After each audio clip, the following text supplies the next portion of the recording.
네, 저는 오늘은 교회다운 교회, 예수의 이름을 가진 교회가 되게 하소서라는 제목으로 함께 은혜를 나누려고 합니다. 우리 어린이들도 이렇게 같이 예배를 드리나요? 좀 많이 부담스럽네요, 우리 어린이들 때문에. 저희는 어린이 설교 끝나면 다 내보내거든요. 너무 고문하는 것 같아가지고 어린이 예배를 따로 드리는데 이 서천교회 수준이 대단합니다. 먼저 사도행전 3장 1절로 10절에 있는 말씀을 교독하도록 하겠습니다. 제가 먼저 홀수절을 읽고 여러분께서는 짝수절을 읽어주십시오. 제9시 기도 시간에 베드로와 요한이 성전에 올라갈새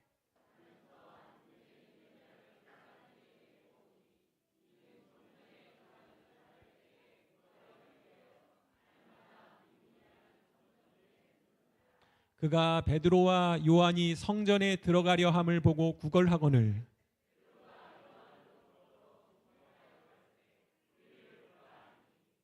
그가 저희에게 무엇을 얻을까 하여 바라보거늘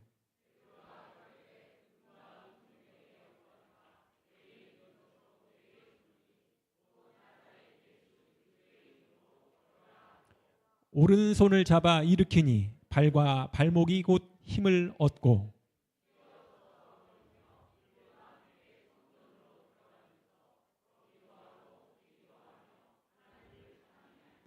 모든 백성이 그 걷는 것과 및 하나님을 찬미함을 보고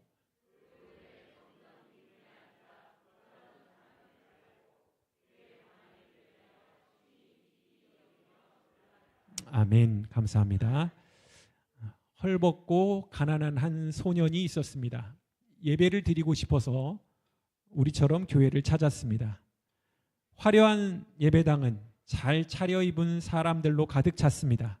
그런데 이렇게 초라한 소년이 나타나자 사람들이 눈살을 찌푸렸습니다. 그리고 결국 야, 냄새나, 나가. 이 소년을 쫓아냈습니다. 그리고 교회 문을 쾅 닫았습니다. 소년이 교회 문 밖에서 쭈그려 앉아서 울고 있을 때 어떤 사람이 다가와서 같이 앉았습니다. 소년이 물었죠.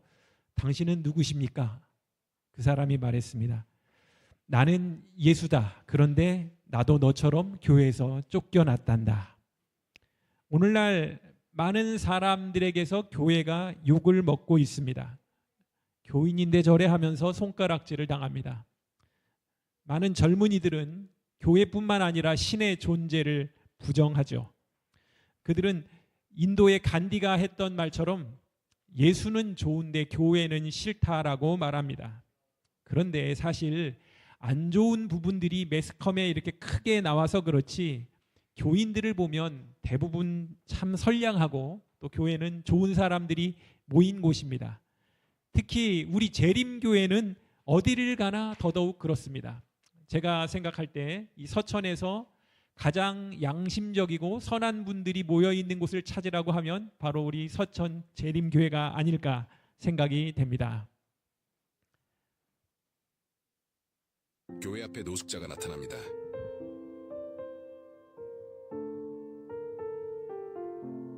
교인들이 차갑게 지나가네요. 사실 노숙자는 그 교회 목사였는데 강단에 선 그는 놀라운 증언을 시작합니다. So how did our church do in the video? I'm going to tell you now. I was crying inside that beard. 울고 I 있었습니다. cannot believe the people in this church. 사실 지나친 사람들보다 그를 돕는 사람들이 더 많았죠. Keep warm. Let's just pray for you real quick. God bless you. Well, God, I just pray that you would just meet this man. You're welcome to come inside. We'd love to have you. You can come in. 안으로 들어오라고 초청하고 Is there like people need to pray for you or 기도해주고 For you and something more valuable. The Word of God here. And God bless you. 하나님의 말씀을 전하고 마음이 따뜻해지네요. 우리 서천교회도 틀림없이 그렇게 하실 거라고 교회. 저는 믿습니다. 그런데 여러분, 우리가 함께하고 있는 이 교회는 예수님이 원래 의도하고 계획하셨던 그 모습의 교회입니까? 하늘 높이 치솟은 구름이 해변으로 빠르게 밀려옵니다. 재난영화 속 쓰나미 같은 모습에 겁에 질린 사람들이 뒷걸음질 칩니다. 낮 동안 뜨겁게 달궈진 공기를 차가운 해풍이 밀어올리면서 만든 기상현상입니다. 최근 포르투갈 낮 기온이 46.6도까지 치솟는 등 역대급 폭염이 이어지며 좀처럼 볼 수 없던 이상현상이 생긴 겁니다. 프랑스도 40도가 넘는 불볕더위가 며칠째 이어지고 있습니다. 공립학교 대부분이 휴교에 들어갔고 파리의 명물 에펠탑도 20cm 넘게 휠 수 있다는 우려와 함께 안전 문제로 최상층을 폐쇄했습니다. 프랑스 무더위로 온 세상이 난리였습니다. 여러분도 고생이 너무 많으시죠? 저희 교회 어떤 분은 에어컨을 지금까지 이제 사지 않고 막 교회는 에어컨을 기증을 하지만 자기는 선풍기를 이렇게 쐬면서 살고 계셨는데 이번 여름에는 더 이상 버티지 못하고 에어컨을 사셨더라고요. 지구가 더 이상 버티기 어렵다는 신호를 계속 보내고 있습니다. 하늘에 돌아갈 시간이 정말 가까워 온 것 같습니다. 그리고 또 다니엘서의 예언처럼 사람만 빨리 왕래하는 것이 아닙니다. 세상 전체가 무서운 속도로 격변하고 있습니다. 10년 전하고 오늘하고 어떻습니까, 여러분? 완전히 다른 세상을 우리가 살고 있지 않습니까? 만약에 앞으로 또 10년이 지나면 지금과 같은 모습으로 세상이 존재하지 않을 것 같은 그런 생각이 듭니다. 샌프란시스코에서 탈 수 있다는 무인 택시를 타봤습니다. 바로 구글의 자율주행 자동차 업체인 웨이모인데요. 앱을 통해 호출을 하면 이렇게 웨이모가 도착을 합니다. 운전석 비어있는 거 보이시죠? 저는 약간 무서웠어요. 탑승을 하고 스타트 라이드를 눌러주면 주행이 시작되는데요. 핸들링이 예사롭지 않죠? 아주 스무스하게 운전을 잘하더라고요. 뿐만 아니라 비보호 상황에서도 우회전 기가 막힙니다. 대체 운전자 없이 어떻게 이런 주행이 가능한가 했더니 라이다, 카메라, 레이더, AI 컴퓨팅 시스템을 통해서 자동차 주변을 파악하고 앞으로 일어날 상황을 예상해 도로를 안전하게 탐색한다고 합니다. 그리고 무려 300m가 떨어진 것도 360도 뷰로 볼 수 있다고 하더라고요. 처음에 못 믿었는데 화려하게 돌아가는 핸들을 보면서 점점 신뢰가 쌓이더라고요. 30분 정도 탑승했는데 무사히 목적지에 도착했습니다. 떠나는 뒷모습이 멋있어 보이기까지 지금 미국은 이게 실용화됐어요. 우리나라도 이제 상용화 곧 되지 않을까 싶습니다. 저희 큰 애는 운전면허를 이렇게 가지고 있고 작은 애는 운전면허를 아직 안 땄는데 제가 따지 말라고 했습니다. 돈 많이 벌어서 기사 두고 살으라는 얘기는 아니고 아마 이제 앞으로는 운전면허가 없어도 그냥 차를 타고 다닐 수 있는 그런 시대가 올 것 같습니다.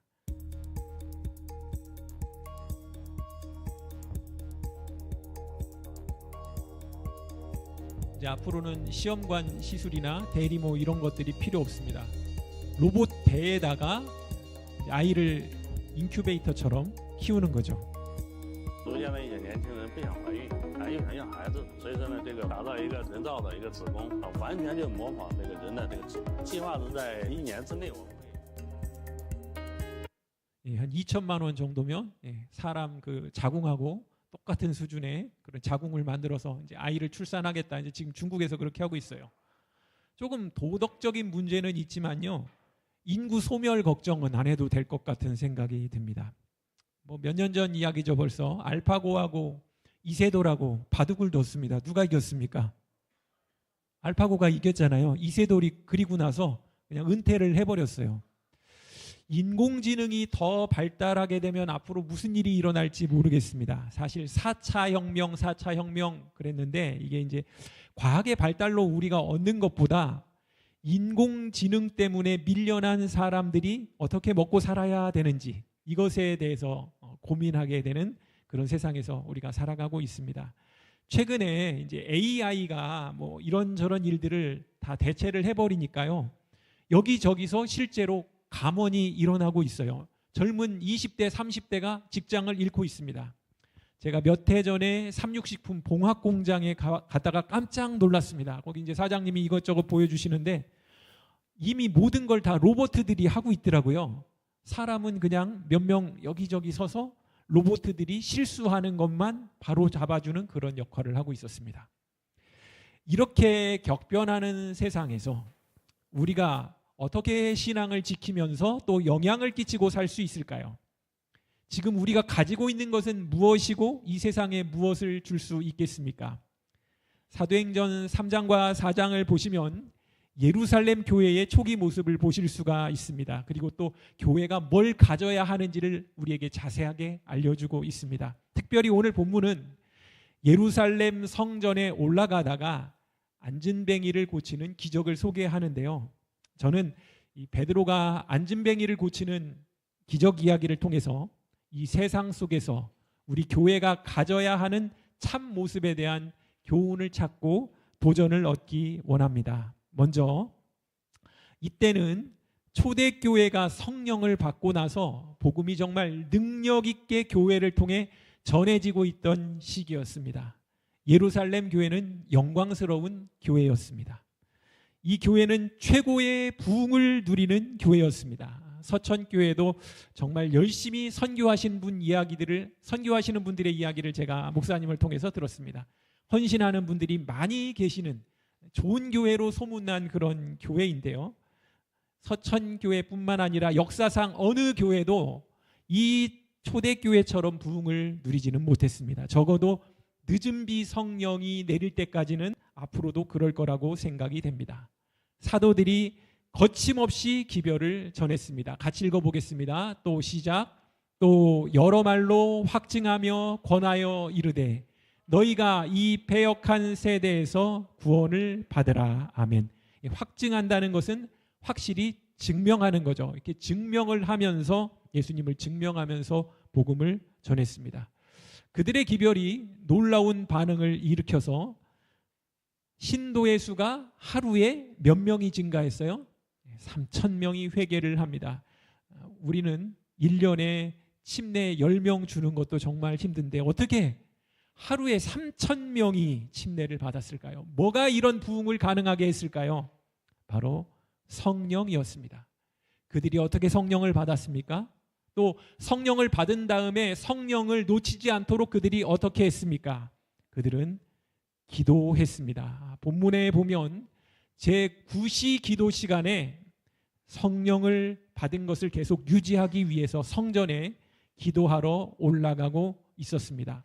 너희는 위로부터 능력을 입히울 때까지 이 성에 유하라고 하신 예수님의 명령을 기억하고 성령의 능력을 입기 위해 기도했습니다. 그리고 성령을 받자 사마리아나 땅끝까지 가기 전에 먼저 예루살렘을 위해서 그 성령을 사용합니다. 그 결과 부흥이 일어났습니다. 그들은 전혀 기도에 힘쓰는 사람들이었습니다.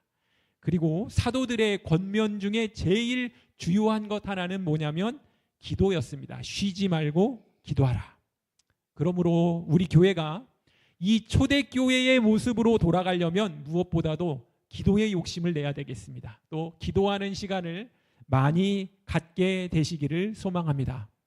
그럼 이제 여기 나오는 치유의 의미를 좀 생각해 보겠습니다.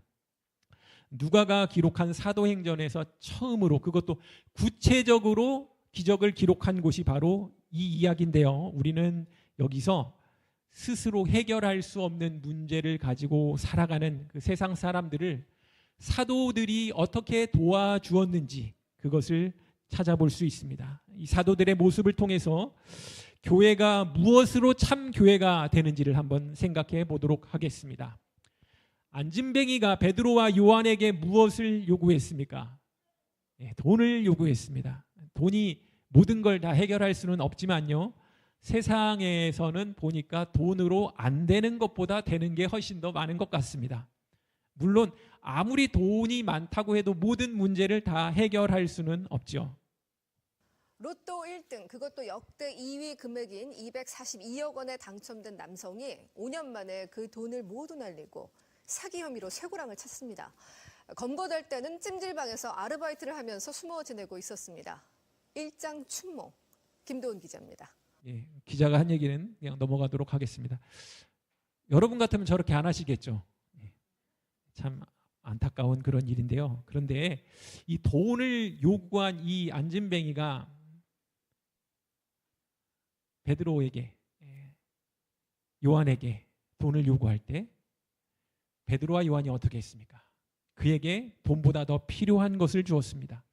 안진뱅이는 그가 기대한 것보다 더 좋은 것을 발견했습니다. 오늘날 세상이 교회에 요구하는 것이 뭐라고 생각하십니까? 돈을 요구하고 있습니까? 세상 사람들은 돈만 있으면 뭐든지 다 할 수 있을 거라고 그렇게 생각하지만 그러면서 또 교회에 요구하는 것은 다른 것입니다. 세상에서 가장 검소했던 사람으로 불리는 우루과이의 무히카 대통령은 월급 받을 때마다 자기 월급의 90%를 기부했습니다. 그래서 체게바라 이후에 가장 훌륭한 대통령으로 그렇게 불려지고 있습니다. 그는 돈보다 더 소중한 명예를 얻었습니다. 찬바람이 부는 계절이면 어려운 이웃들에게 따뜻한 마음을 전하는 고마운 분들이 많은데 올해는 경기가 어려워서 그런 손길도 부쩍 줄었다고 하죠. 자, 그런데 27년째 폐지를 팔아 모은 돈으로 이웃사랑을 실천하고 있는 70대 할아버지가 있습니다. 김윤미 기자가 만났습니다. 올해도 어김없이 장광래 할아버지가 충남 천안의 한 행정복지센터를 찾았습니다.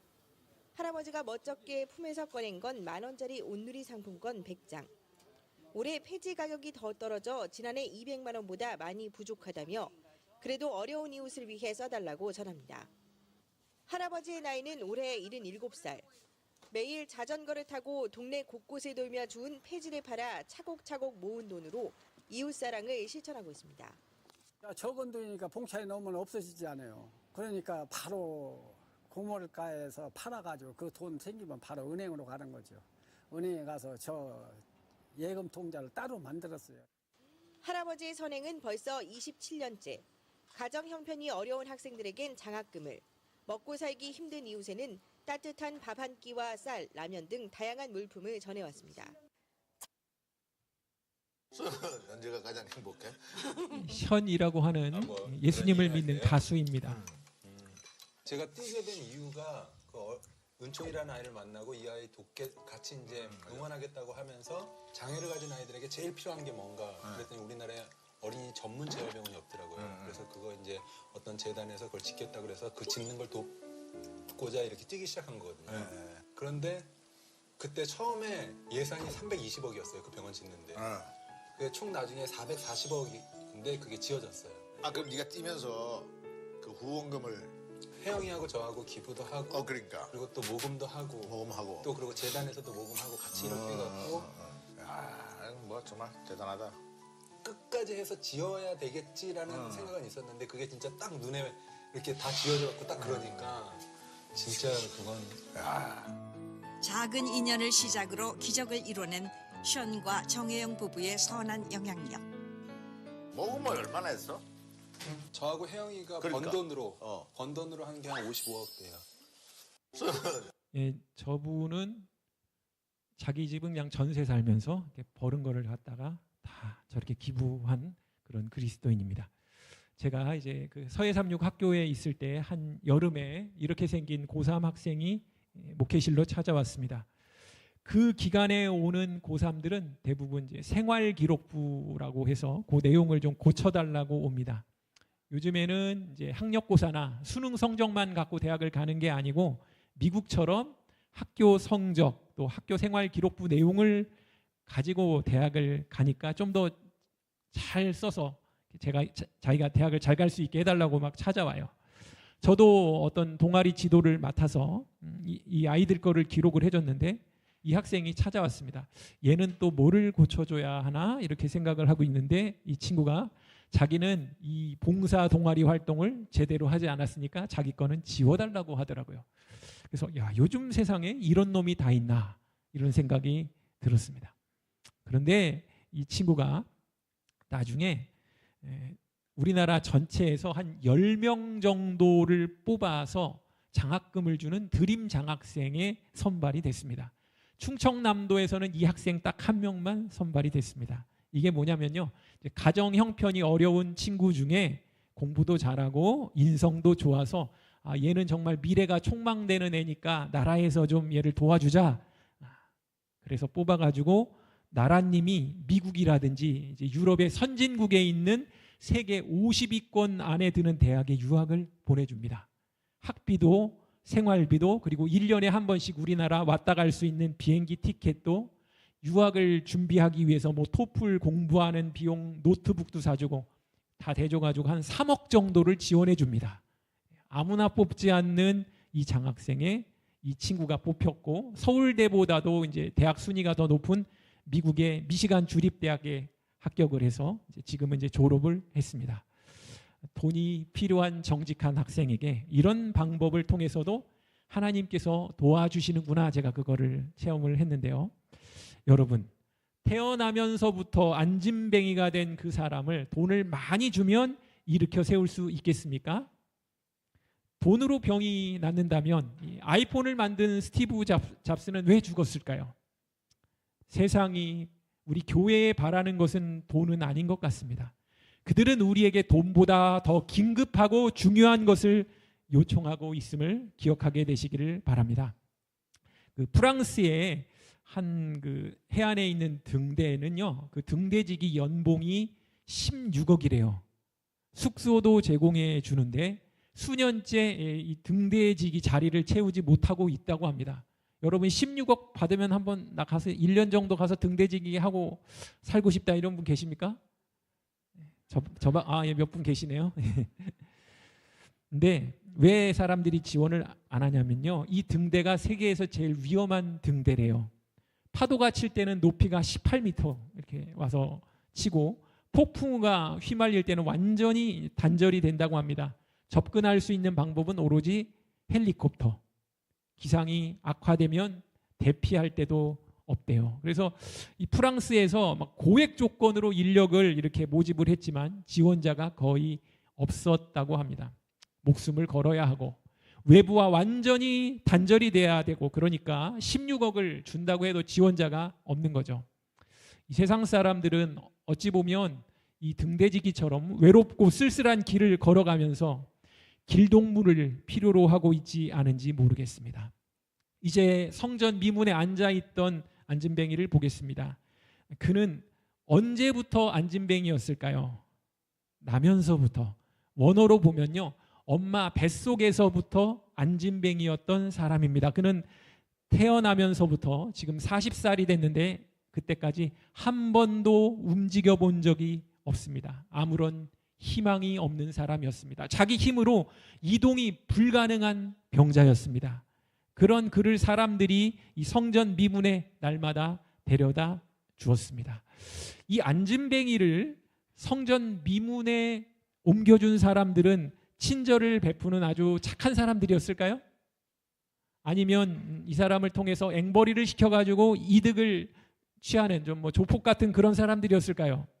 제 생각에는 아마도 앵벌이를 시킨 조폭이 아니었을까 생각이 됩니다. 왜냐하면 이 사람이 앉아있는 성전 미문은요, 구걸하기에 제일 좋은 명당이었습니다. 성전에 들어가는 사람들한테 기대를 하는데, 왜냐하면 이 유대교에서는 불쌍한 사람을 도와주면 그게 하나님께 상을 받는 일이라고 믿었고, 불쌍한 사람을 도와주고 기도를 드리면 그 기도가 응답된다고 믿었습니다. 그래서 성전에 기도하러 들어가는 사람들이 이 거지한테 동전을 던져주면서 기도를 응답받으려고 했습니다. 이 심리를 잘 아는 자들이 이 불쌍한 사람을 이용해서 아마 수입을 올리고 있었을 것 같습니다.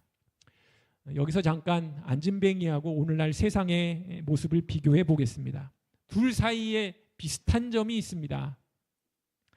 안진뱅이가 구걸하면서 무엇을 얻을까 하여 바라봤는데요, 오늘날 세상도 그렇습니다.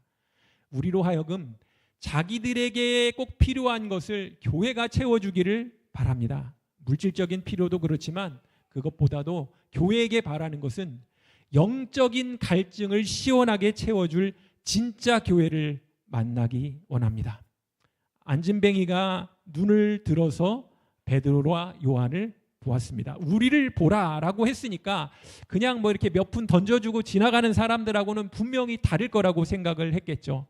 몇 푼 던져줄 거면 바구니에 넣고 그냥 갈 거니까요. 뭔가 더 많은 거, 아니 대단한 걸 주려나 보다 하고 기대했을 것입니다. 세상은 어떻습니까? 세상도 교회를 바라보고 기대하고 있지 않습니까? 세상이 교회를 욕하고 교인들의 실수를 욕하고 목사를 욕하고 이런 거는 잘못된 행동에 대해서 실망하고 욕하는 이유는 우리에 대한 기대가 있기 때문에 그런 것이죠. 그래서 우리가 하는 말과 행동에 아주 예의 주시를 하는 거죠. 자기들하고는 좀 달라야 한다고 생각합니다. 세상 사람들 사이에서 일어나는 그런 일들이 교회에서는, 교인들 사이에서는 좀 일어나지 않기를 바라는 그런 기대가 있는 거죠. 그리고 자기들의 영적인 필요를 채워주기를 바라지 않습니까? 제가 이 얘기를 가는 데마다 해서 혹시 여기 와서도 한번 했는지 모르겠습니다. 한 10년 전에 우리 전도사님하고 같은 학년 친구인데요. 필리핀으로 겨울에 해외 봉사를 갔습니다.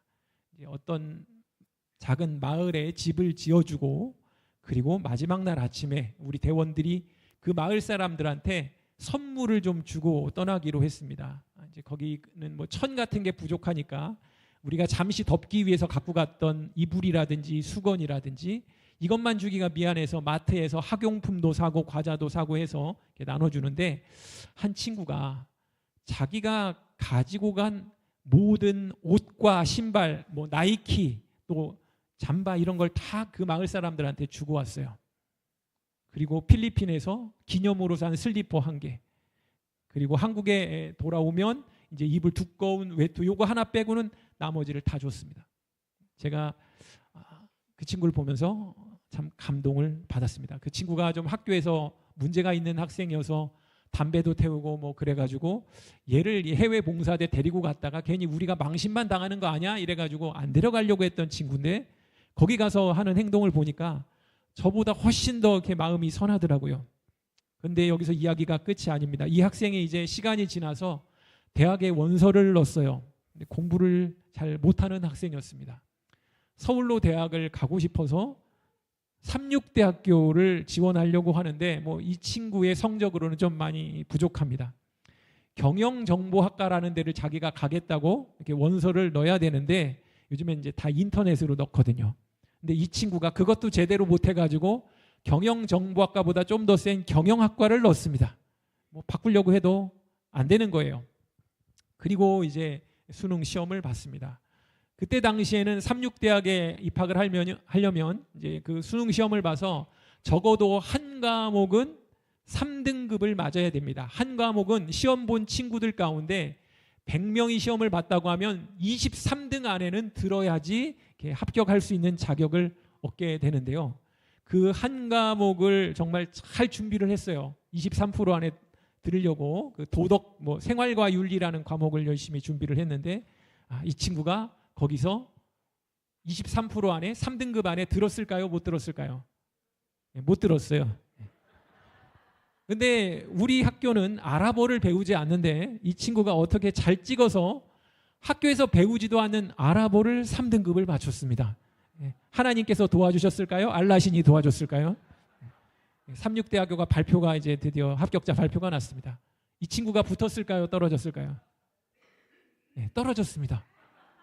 한 과목이라도 3등급을 맞춘 친구 중에 이 친구가 꼴찌를 한 거예요. 그래서 어쨌든 한 과목이라도 3등급을 맞춘 친구는 이제 바로 합격은 아니지만 혹시 다른 친구들이 이 삼육대학교 포기하고 다른 학교로 간다고 하면 나중에 이제 들어갈 수 있게 예비 합격자라는 거가 있는데 그 예비 합격자 중에 꼴등인 거예요. 뭐 8명이 있으면 8등입니다. 이제 계속 그 추가 합격자라 그래가지고 얘가 다른 학교로 옮기면 그 다음 애가 올라가고 이제 그런 일들이 이제 며칠 동안 벌어집니다. 근데 이 추가 합격자 발표가 맞춰지는 날 마감 시간에 이 친구한테 전화가 왔습니다. 야, 드디어 너한테까지 차례가 왔는데 우리 삼육대학교에 너 등록금 내고 입학할래? 이 친구가 얼마나 좋았는지 어머니하고 같이 붙들고 울었다고 그러더라고요. 이웃의 필요를 위해서 자기의 거의 모든 걸 내준 이 학생에게 그 친구가 뭐 아주 뭐 착실한 학생은 아니었지만 하나님께서 복을 주셨다고 저는 믿습니다. 그리고 경영학과 들어가서 뭐 반장도 하고 지금은 사진관 사장님이 됐습니다. 이거 학교에서 난리가 났어요. 그렇게 공부 못하던 놈이 어떻게 삼육대학을 갔냐. 어쨌든 간에 그 친구가 너무 기분이 좋아가지고 막 그날 자기 친구들 뭐 한 15명 데리고 가서 짜장면도 사주고 그랬던 것을 제가 기억을 합니다. 남에게 대접을 받고자 하는 대로 너희도 남을 대접하라. 이 말씀을 기억하는 우리가 되었으면 좋겠습니다. 저와 여러분은 좀 전에 그 친구처럼 우리 이웃의 필요를 늘 채워주고 있습니까? 채워줄 수 있습니까? 죄송하지만 채워주지 못합니다. 지금은 채워줄 수 없습니다. 왜 그렇습니까? 우리에게 예수님의 이름과 그분의 능력이 부족하기 때문에 그렇습니다. 교회가 정말 필요한 것을 구해야 되는데 그 대신에 다른 걸 구하느라고 정신이 없습니다. 우리가 하나님을 향해서 어떤 것들을 요구하고 있습니까? 저희 교회도 이제 새벽 기도를 하는데요. 제가 이제 아침에 한 30분 개인 기도를 이렇게 음악을 틀어놓고 이렇게 기도 드리게 합니다. 근데 30분간 기도하면서 제 모습을 돌아보니까 하나님을 향해서 요구하는 것이 우리 교회에 정말 필요한 예수님의 이름을 구하고 하나님의 임재를 구하고 성령을 구하는 게 아니고 자질구레한 제 가족과 제 생활에 관련된 그런 것들을 구하고 있는 저 자신을 발견하게 됐습니다. 우리도 베드로와 요한이 가졌던 것을 요구하게 되기를 바랍니다. 이제 교회의 사명을 좀 생각해 보겠습니다. 교회의 사명은 무엇입니까? 교회가 해야 할 일은 무엇입니까? 하나님께서 이 교회를 통해서 하시려고 하시는 일이 무엇입니까? 베드로와 요한이 주목하여 우리를 보라고 한 다음에 한 일이 무엇이었습니까? 그것은 병자를 고치는 일이었습니다. 본질을 고치는 일이었습니다. 베드로는 은과 금은 내게 없거니와 라고 말했습니다.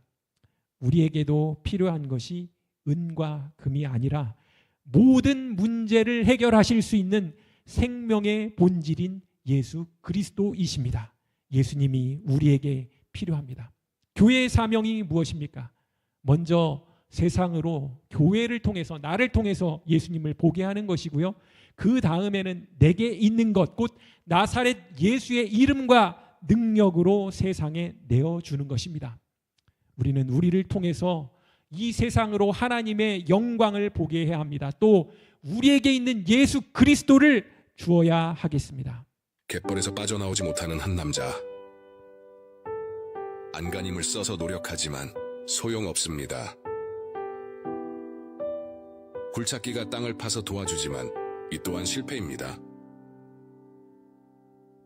결국 손으로 진흙을 퍼내는 남자. 또 실패. 이때 보다 못한 굴착기가 움직입니다.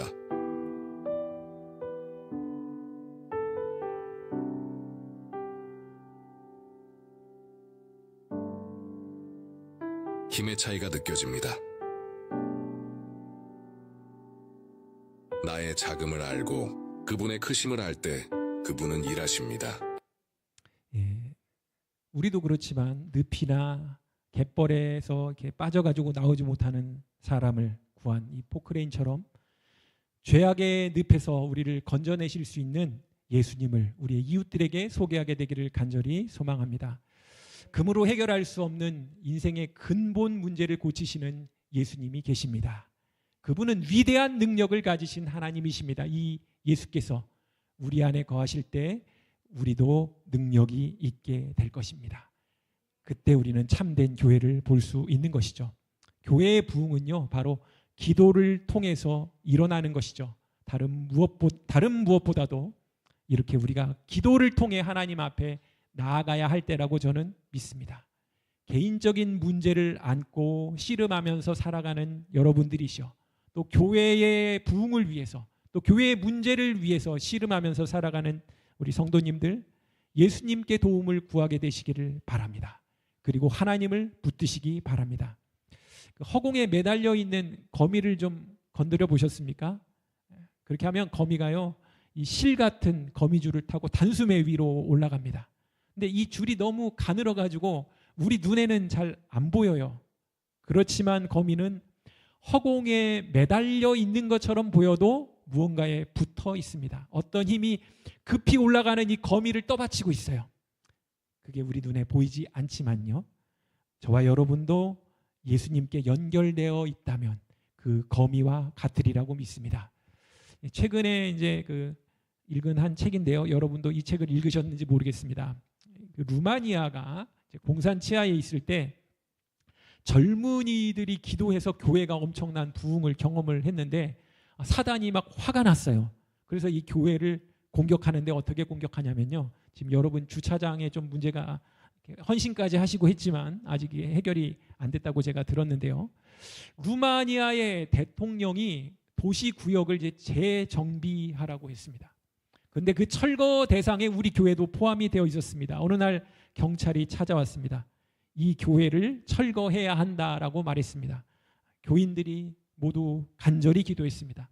또 가서 협상도 해보고 탄원서도 보냈습니다. 그러나 이제 불도저와 크레인이 교회를 향했습니다. 교인들이 어떻게 했을까요? 교회 건물에 삥 둘러서 가지고 서로 손에 손을 맞잡고 인간 사슬을 만들었습니다. 경찰이 교인들을 에워쌌는데 즉각 체포하지는 않았어요. 왜냐하면 이 정부가 교회까지 철거하려고 한다는 뉴스가 이제 외신에 보도되고 있었기 때문에 이 정부는 다른 나라 사람들한테 자기들이 나쁘게 비치질 않아가지고 좀 대치 상황이 시작이 됐습니다. 경찰은 교인들이 배가 고파져서 포기할 때까지 이렇게 기다리고 있었습니다. 며칠이 지났습니다. 하루하루가 고달팠습니다. 교인들이 밤낮으로 인간 방벽을 유지하면서 교회 안에서 자고 먹고 함께 기도했습니다. 하나님이 교회가 파괴되도록 놔두실까요? 교회를 부흥하게 하신 분이 그냥 놔두실 리가 없을 것입니다. 근데 교인들 중에 이제 시간이 지나면서 일부는 출근을 해야 되는데 경찰이 밖으로 나가는 건 허락을 하지만 일단 나가면 다시 들어오는 거는 허락을 안 했습니다. 시간이 계속 흘렀습니다. 매일매일 교회를 떠나는 교인들이 늘어났습니다. 교인 몇 명은요, 옷에 일부러 흙을 묻혀가지고 이 교회를 철거하기 위해 온 인부처럼 변장을 했습니다. 그리고 인부들이 현장을 떠날 때 같이 나갔다가 이제 어렵게 음식을 구해 와가지고 경찰한테도 이제 뇌물로 조금 주고 시선을 분산시킨 다음에 이제 교인들한테 먹을 걸 대주고 그랬습니다. 시간이 흐를수록 이 대치 상황의 긴장감이 점점 높아지고요. 대통령까지 직접 찾아와서 이제 현장을 둘러보고 갔습니다. 그리고 무슨 일이 있어도 무슨 대가를 치러도 철거를 강행하라고 그렇게 지시를 했습니다. 결국 크레인이 교회 건물을 때리기 시작했습니다. 찬양대장의 지휘 아래 전 교인이 울음을 터뜨리면서 찬송을 불렀습니다.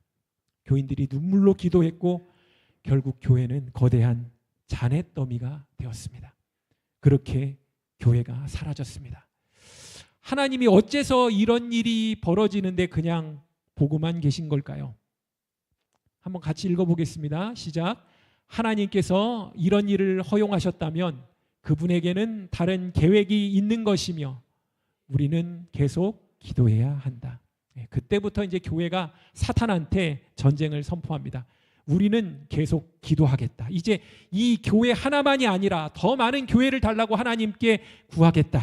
그리고 교인들이 기도 당번을 정해서 아침에 기도하고 저녁에 기도하고 또 성령께서 교인들의 기도보다 먼저 활동하기 시작하셨습니다. 교인들이 다른 부지를 구했고요. 천막을 치고 안식일마다 거기서 예배를 드렸습니다. 그런데 교회가 다시 성장하기 시작했습니다. 교인들이 너무 많아져가지고 이제 교회를 둘로 나눌 지경이 됐습니다. 그리고 처음에 천막을 쳤던 그 장소에 근사한 교회당이 다시 들어섰습니다. 계속해서 교인들은 쉬지 않고 기도했습니다. 교회가 늘기 시작했습니다. 새로운 교회가 하나 더 지어졌고 또 다른 교회가 또 생겼습니다. 하나님께서는 파괴된 교회 하나를 결국 4개의 교회로 불려주셨습니다. 하나님은 기도하는 교회를 사랑하십니다. 해변에 아름다운 교회가 있었습니다. 이 교회가 너무 아름다워가지고 동네 사람들이 그 교회를 자랑할 정도였습니다. 그런데 어느 날 교회가 화재가 나가지고 완전히 타버렸습니다. 사람들이 속삭였습니다. 아니 교회가 불에 타다니, 목사가 얼마나 죄가 많으면, 교인들이 얼마나 죄가 많으면 불에 타. 그리고 이 교회의 교인들이 급속도로 줄어들었습니다. 그렇게 어려운 상황 속에서도 목사님과 남은 성도님들이 교회를 다시 세울 수 있게 해달라고 주님께 간절히 기도를 했습니다. 몇 달이 지났습니다. 낯선 사람들이 그 동네를 찾아왔습니다. 그리고 교회가 불탄 자리 근처에서 이렇게 서성였습니다. 이쯤 될 것 같은데 동네 사람 하나가 물어봤어요. 뭔 일이죠? 그러자 그 사람들 중에 하나가 대답했습니다. 몇 달 전에 정말 칠흑 같은 어둠 속에서 우리가 저 바다에서 거센 풍랑하고 싸우고 있는데 등대도 없는 이곳에서 갑자기 환한 불빛이 보이고 결국 우리가 그 불빛 때문에 살 수 있게 됐다고 고백을 했습니다. 아마 여기에 어떤 건물이 불에 타면서 우리에게 불빛이 보였던 것 같다고 말했습니다. 그리고 그날 배가 파손돼 가지고 거기를 고치느라고 시간이 걸렸고 이제는 우리를 살려준 불에 탄 그 건물을 다시 지어주려고 왔다고 말했습니다. 여기 있던 그 건물이 뭡니까? 그러자 사람들이 교회였다고 말했습니다. 그러자 그들은 그 교회가 바로 우리를 죽음에서 건져줬다고 그러면서 그 원래 자리에 자기들을 살린 불탄 교회를 대신해서 더 아름다운 교회를 지어주었습니다. 그렇습니다, 여러분. 교회는 자신을 불살라 사람을 살리는 곳입니다. 서천교회 성도님 한 분 한 분들이 자기 자신을 불살라서 사람을 살리는 예수님의 모습과 같은 그런 교회가 되기를 간절히 소망합니다. 기억하십시오. 주님은 우리를 도우시는 분이십니다. 우리가 우리를 도우시는 예수님을 갖게 되면 그분의 능력이 우리를 통해 전달될 것입니다. 그리고 교회는 예수님이 계획하셨던 모습으로 변화하게 돼서 이 세상에 강력한 영향을 끼치게 될 것을 믿습니다. 마치 베드로와 요한이 그랬던 것처럼 우리도 그런 영향을 끼치게 될 것입니다. 예수님께서 계획하셨던 대로 우리 서천교회가 예수님의 이름을 품고 죽어가는 많은 영혼들을 구원하는 영혼의 목장이 되기를 소망합니다. 아무것도 스스로 할 수 없는 이 시대에 그리고 이 서천 지역의 수많은 사람들에게 예수님의 이름과 능력을 제공하는 우리 모두가 되시기를 소망하면서 말씀을 마치겠습니다.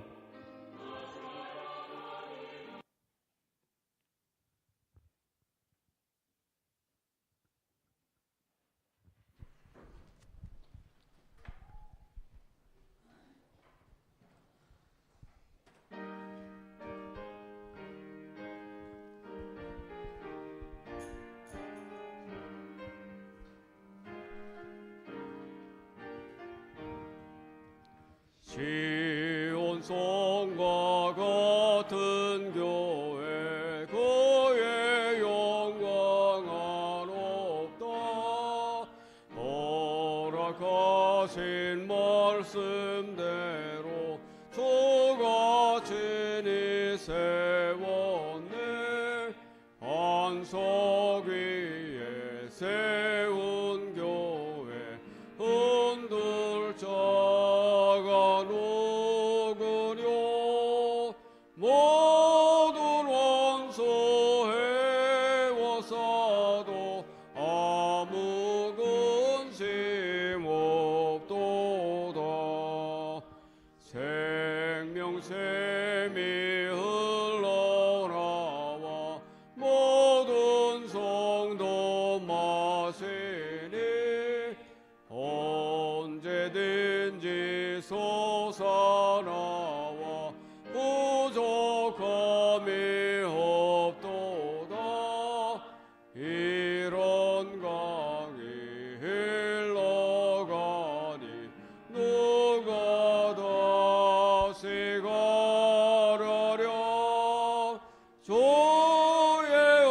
은혜 이와 같이 항상 풍족하도다. 주의 은혜 내가 받아 시온 백성 되는데 세상 사람 비방해도 주를 찬송하겠네. 된 세상 모든 영화 아침 안개 같으나 주의 자녀 받을 복은 영원 무궁하도다. 아버지 하나님, 저희들에게 예수님의 이름과 능력을 허락해 주시옵소서. 이제는 우리 아버지 하나님의 사랑과 예수 그리스도의 은혜와 성령님의 교통하심이 주님을 위하여 다시 한번 헌신하고 많은 영혼을 구원하는 데 우리의 작은 힘을 보태기로 결심한 이 자리에 머리 숙인 우리 서천교회 모든 성도님들 위해 영원토록 함께